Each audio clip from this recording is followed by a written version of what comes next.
لە کاتێکدا شەڕی ڕووسیا دژی ئۆکرانیا بەرەو ساڵی دووەم هەنگاو دەنێت پارتە سیاسیەکانی ناو کۆنگرێس بەرەو دابەشبوون دەڕۆن. هەندێک لە کۆماریەکان دەڵێن ئەمریکا نەیتوانیوە لە کاتی خۆیدا چەکی پێویست بۆ ئۆکرانیا دابین بکات.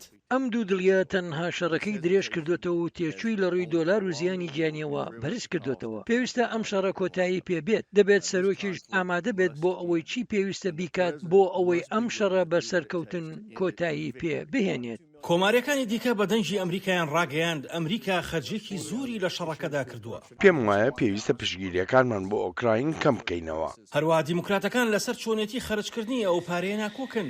بۆ نمونە ئایا ئەمریکا یان ناتۆ دەبێت فڕۆکەی F-16 بۆ ئۆکرانیا دابین بکات؟ ئادەم سمێز ئەندامی لیژنەی خزمەتگوزاری چەکداریەکان دەڵێت پارەی یارمەتیەکان باشترە بۆ سیستەمی بەرگری ئاسمانی خەرج بکرێت. ئەگەر رووسیا لە ئۆکرانیا سەرکەوتوو بێت یان لە ئۆکرانیا وەک سەرکەوتوو سیر بکرێت، ئەوە بوێری دەدات بە دەستدرێژی کارانی دیکە لە شوێنەکانی دیکەی جیهان بۆ ئەوەی کاری هاوشێوە بکەن.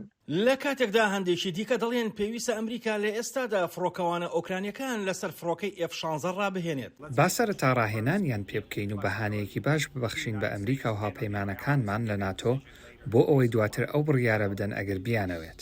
بەرپرسی هەواڵگیری سەربازی ئۆکرانیا بە دەنجی ئەمریکای ڕاگەیان فڕۆکەی F-16 فڕۆکەی گونجاو نین بۆ شەڕەکە. Нам потрібна штурмова авіація. F-16 там. پێویستمان بە فڕۆکەی هێرش بەرە. فڕۆکەی F-16 و پلاتفۆرمە هاوشێوەکانی فڕۆکەی هێرشبەر نین. فڕۆکەی هێرشبەری ئەمریکی پێش هەموو شتێک فڕۆکەی ئەیدا تەندەربێڵت 2 بۆ ئەوی هێرش بکەنە سەر هێلیکۆپتەرەکە.